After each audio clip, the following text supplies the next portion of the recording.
باہر نکال چکے ہوتے ہیں حج کے ارادے سے، تو جب تک وہ حاجی اپنے گھر میں داخل نہ ہو جائے تب تک وہ راہ مولا کا مسافر ہے۔ بولیے نا، کیا ہے وہ راہ مولا کا؟ کیا ہے وہ راہ مولا کا؟ ایئرپورٹ پہ ہے، اے سی میں بیٹھا ہے، لیکن وہ اللہ کے راستے کا، حرم میں ہے، حرم کے ہوٹل میں ہے، لیکن ہے وہ راہ مولا کا جب تک اپنے گھر میں داخل نہ ہو جائے۔ وہ راہ مولا کا مسافر ہے، یعنی اس کا قدم کہاں نکلا ہے؟ راہ خدا میں۔ وہ اپنے کام سے نہیں گیا ہے، بلکہ وہ اللہ کے راستے میں نکلا ہے، اللہ کے راستے میں۔ اسی لیے اقوال موجود ہیں کہ حاجی اس سے پہلے کہ گھر میں گھسے، جب تک وہ اللہ کا مسافر ہے، اللہ کے راستے کا مسافر ہے، اس وقت تک اس سے دعائیں کروا لو،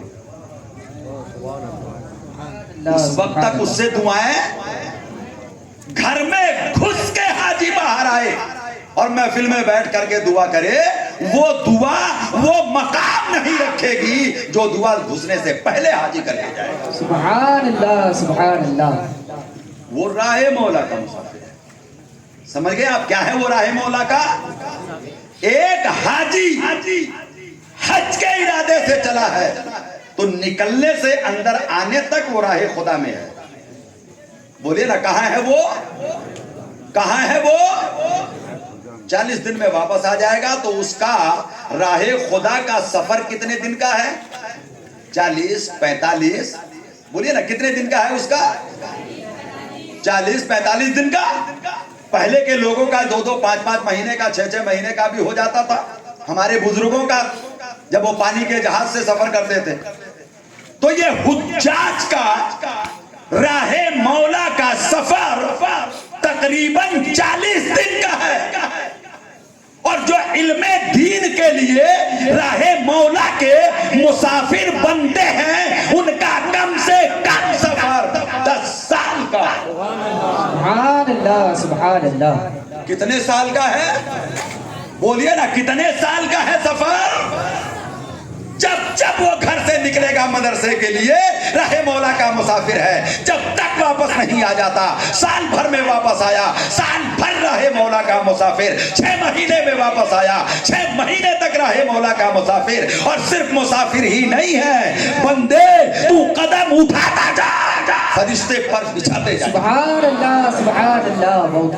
تو قدم اٹھاتا جا اور فرشتے پر، بولیے نا، فرشتے پر بچھاتے جائیں گے۔ کیوں؟ اس لیے کہ اگر علم نہ ہو تو یہ حج بھی حج نہیں ہے۔ بے شک، بے شک۔ بولیے نا، اگر علم نہ ہو، بولیے علم نہ ہو، حج کیا واجب ہے، کیا فرض ہے، کیا ضروری ہے، کیا کرنا تھا، کیا نہیں کرنا تھا، کہاں کب کیا کرنا تھا، کہاں کس وقت کون سا موقع تھا، وہاں ہمیں کیا کرنا چاہیے تھا۔ پوچھئے علماء سے، اگر آدھے گھنٹے پہلے کوئی رمیے جمار کر لے تو وہ رمیے جمار نہیں مانا جاتا، دم واجب ہو جاتا ہے، اور دم نہیں کیا اس نے تو گویا کہ واجب چھوٹ گیا، اور جب واجب چھوٹ جاتی ہے تو عبادت ناقص ہو جاتی ہے۔ بے شک، عبادت کیا ہو جاتی ہے؟ ناقص ہو جاتی۔ سوچئے نا، بغیر علم کے نہ نماز ہے، نہ روزہ ہے، نہ زکوٰۃ ہے، نہ حج ہے۔ وہ آپ کی منمانی تو ہو سکتی ہے، لیکن وہ عبادت نہیں ہو سکتی، بولیے نا، وہ عبادت نہیں ہو سکتی۔ نماز پڑھنے والا رات دن اٹھک بیٹھک لگا رہا ہے، رکوع سجدہ قیام قعدہ قعود جلسہ قومہ سب کر رہا ہے، اور فرض چھوڑ رہا ہو یا واجب کا ترک کر رہا ہو، حضور نماز ہے، کہے کہ نادانی میں سب چلتا ہے۔ نادانوں کو دانا بنانے کے لیے اللہ نے 1,24,000 انبیاء بھیجے۔ آپ کا پیغمبر نادانوں کو دانا بنانے ہی کے لیے آیا تھا۔ جو جنگل کے رہنے والے جنگلی لوگ تھے، عرب کے ریگستانوں سے زیادہ جہالت کہیں نہیں تھی، انہیں علم کے نور سے مزین کرنے والی ذات کا نام محمد الرسول اللہ۔ سبحان اللہ، سبحان اللہ۔ آپ کے پاس سارے وسائل ہیں، سارے وسائل ہیں کے پاس؟ نماز سیکھو، بے شمار وسائل ہیں۔ زکات دینا کس طرح ہے سیکھو، بے شمار وسائل ہیں آپ کے پاس۔ کس طرح روزہ رکھنا ہے، روزہ کن سے ٹوٹے گا، کن سے نہیں ٹوٹے گا، روزہ رکھ کر کیا کرنا ہے، کیا نہیں کرنا ہے۔ صرف بھوکے رکھ لینے کا نام روزہ نہیں ہے۔ بے شک یاد رکھیے، تو علم پہلے، عمل بعد میں۔ یہ تو ہو سکتا ہے کہ کسی بندے کے پاس علم ہو اور اس کے پاس عمل نہ ہو، لیکن یہ کیسے ممکن ہے کہ بندے کے پاس علم ہی نہ ہو اور عمل ہو جائے؟ ممکن ہے۔ آپ کہیں گے ہم میں سے کوئی عالم نہیں ہے، تو ہم کہیں گے عالم اسے ہی نہیں کہتے جو کتابیں مروجہ پڑھ کر مدرسے سے دستار لے کر کے عالم بن کے آتا ہے، بلکہ عالم معنوی اعتبار سے ہر اس بندے کو کہیں گے جو یہ جانتا ہے کہ اللہ ایک ہے، وہ اس بات کا عالم ہے۔ جو یہ جانتا ہے کہ محمد عربی اللہ کے سچے رسول ہیں، تو آپ اس بات کے عالم ہیں۔ بولیے نا، عالم کا معنی جاننے والا، تو آپ اس بات کے جاننے والے ہیں کہ نماز کی نیت یہ ہے، فجر کی نیت یہ ہے، وتر کی نیت یہ ہے، وتر میں یہ پڑھتے ہیں، دعائے قنوت یہ ہے، ثنا یہ ہے، تعوذ یہ ہے، تسمیہ یہ ہے۔ جو آپ جان رہے ہیں، آپ اس کے جانکار ہیں، اور جو جانکار ہے اسی کو عربی کے جملوں میں عالم کہتے ہیں۔ بولیے کیا کہتے ہیں اس کو؟ عالم کہتے ہیں۔ تو یہ ضروری علم ہے جس کے بارے میں اللہ کے نبی نے فرمایا طلب العلم فریضۃ علی کل مسلم و مسلمہ، علم دین کا حاصل کرنا ہر مسلمان مرد عورت پر فرض ہے۔ سبحان اللہ، سبحان اللہ۔ یہ وہی فرض ہے، یہ عالم ہونا فرض نہیں ہے۔ بولیے نا، عالم ہونا، پورا عالم ہونا فرض، پورا حافظ قرآن ہونا فرض، بولیے زور سے، فرض۔ لیکن ضروریات دین کا جاننا ہر مسلمان مرد و عورت پر فرض ہے۔ بے شک۔ یہ سکھائے گا کون؟ وہ جو سیکھ کے آئے گا۔ بولیے نا، یہ سکھائے گا کون؟ جو سیکھ کے آئے گا۔ کم سیکھ کے آیا ہے کم سکھائے گا، زیادہ سیکھ کے آیا ہے زیادہ سکھائے گا، اس سے زیادہ سیکھ کے آیا ہے تو اس سے زیادہ سکھائے گا۔ کیوں ضرورت پڑتی ہے آپ کو جاوید چشتی صاحب کی؟ علم ہے، ہمیں ضرورت ہے۔ کب کہاں کس موڑ پر کون سا سوال سر اٹھائے اور اس کا علم ہمیں نہ ہو، تو اللہ فرماتا ہے، قرآن پاک میں درس دیتا ہے، فَاسْأَلُوا أَهْلَ الذِّكْرِ إِن كُنتُمْ لَا تَعْلَمُونَ۔ اے لوگوں، اگر تم نہیں جانتے ہو تو جاننے والوں سے پوچھو۔ سبحان اللہ، سبحان اللہ۔ بچ نہیں سکتے ہیں جناب، ہمیں آتا ہی نہیں ہے۔ کیوں نہیں آتا؟ نہیں آتا تو پوچھتے کیوں نہیں؟ یہ بھی تو قرآن ہے نا۔ جس طرح قل هو اللہ احد قرآن ہے، قل اعوذ برب الفلق قرآن ہے، الحمدللہ قرآن ہے، فاسألوا اہل الذکر ان کنتم لا تعلمون، یہ بھی قرآن ہے۔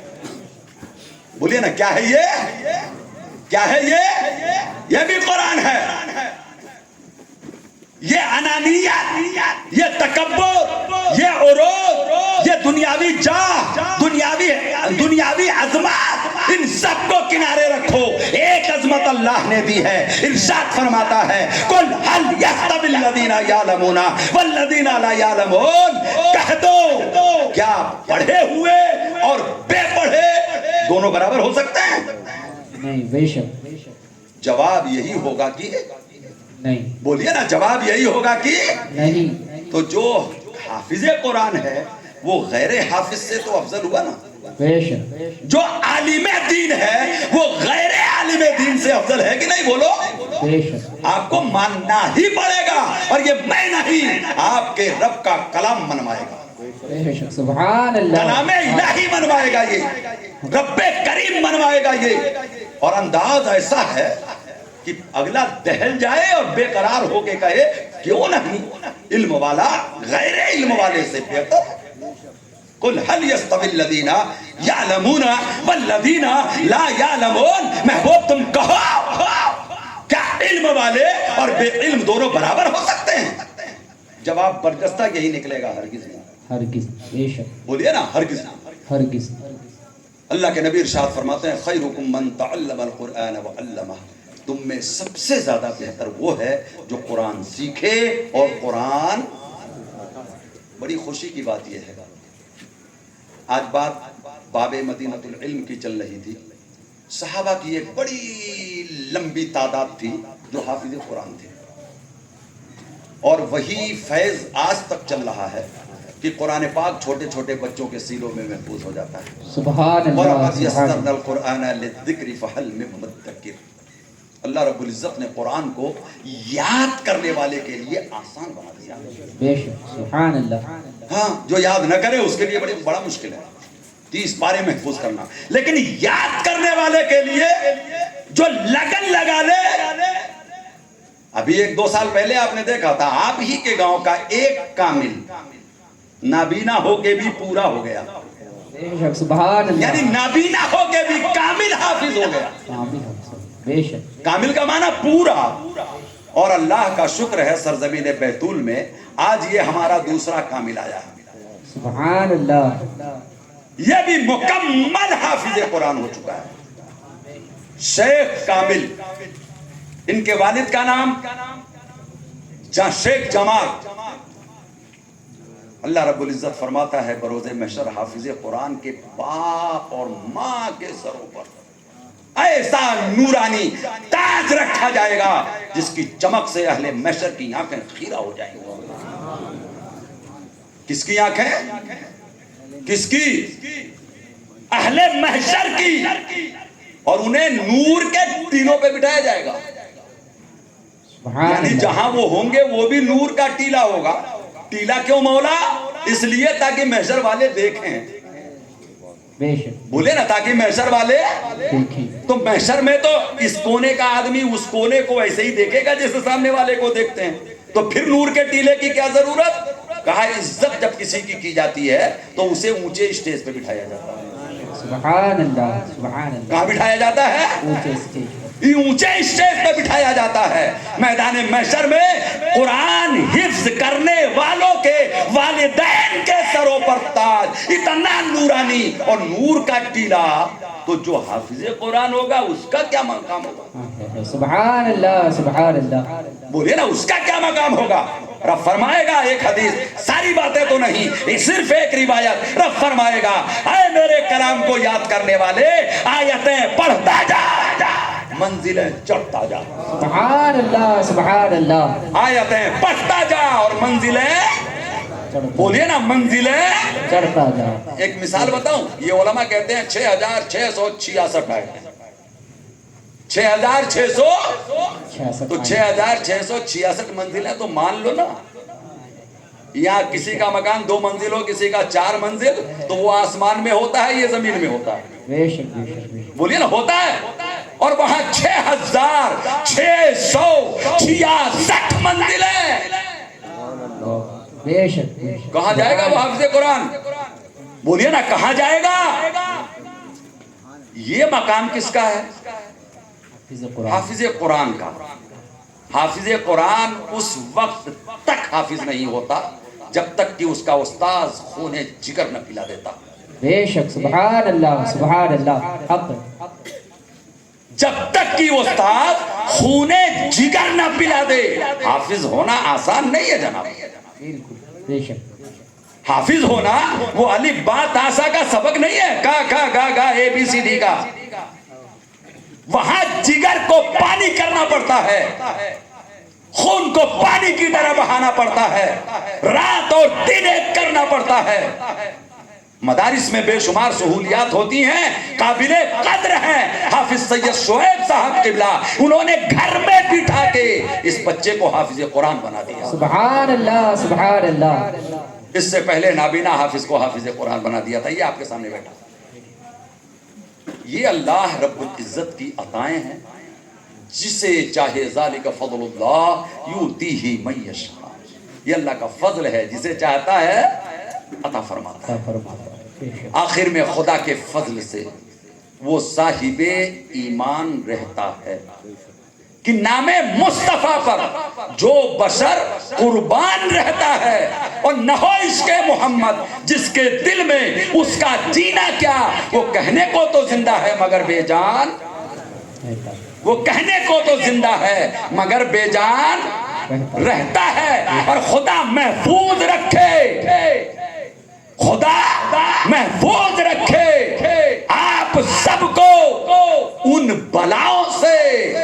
بشر کے بھیس میں ہی آج کل شیطان رہتا ہے، بے شک، سبحان اللہ، بشر کے بھیس میں ہی آج کل شیطان رہتا ہے۔ اور نصیحت کا یہ جملہ ضرور لے کے جانا کہ نہ دیکھو حافظوں کو تم حقارت سے جہاں والو، نہ دیکھو حافظوں کو تم حقارت سے جہاں والو، انہی کے دل میں جیتا جاگتا قرآن ہے۔ سبحان اللہ، نعرہ تکبیر، نعرہ رسالت، عظمت قرآن، عظمت قرآن، نعرہ تکبیر، نعرہ رسالت، سبحان اللہ۔ بڑی خوشی کی یہ بات ہے، آپ حضرات بھی اس موقع پر شریک ہیں۔